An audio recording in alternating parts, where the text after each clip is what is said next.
अभी 16 लोग जीएमसी जम्मू में हैं और मोटे तौर पर सभी लोग स्टेबल हैं। मैं उम्मीद करता हूँ कि सभी स्वस्थ होकर के जल्दी से घर चले जाएंगे। अत्यंत ही एक दुखद हादसा हुआ था वहाँ, काफ़ी लोगों की जानें भी गई हैं।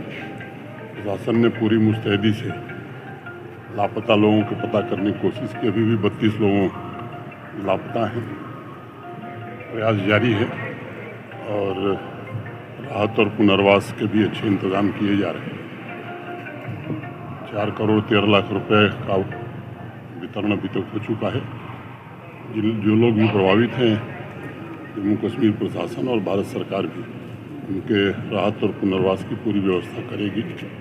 शोक संतप्त परिवारों के प्रति गहरी संवेदना है और ऐसी प्राकृतिक आपदा थी जो मैं समझता हूँ कि बड़ी तबाही उसने मचाई है। तबाही बहुत बड़ी है और क्या लगता है एक बड़ा पैकेज मिल सकता है उनको, क्योंकि आशा उनको बहुत। मैंने पहले ही कहा कि उनके राहत और पुनर्वास का पूरा प्रबंध किया जाएगा। सर, राजनाथ सिंह भी आज आ रहे हैं। हाँ, राजनाथ सिंह जी आ रहे हैं अभी थोड़ी देर में, दिल्ली से उड़ने वाले हैं। मौसम खराब है तो क्या? अब वो तो मौसम का तो कोई उत्तर नहीं दे सकते। मौसम अगर ठीक रहा तो वहाँ जाएंगे, मौसम ठीक नहीं रहा तो फिर जम्मू जीएमसी आएंगे, फिर यहीं से मीटिंग करेंगे। भी हुआ है कई और जगहों पे अभी भी बारिश और उसका एडवाइजरी जारी की गई है कि सभी लोग सावधानी से रहें जिस तरह से बारिश की संभावना है। और ये प्राकृतिक आपदाएं देश में बढ़ती जा रही हैं और जम्मू कश्मीर में विशेष रूप से SDRF और NDRF हर जगह चौकन्नी है।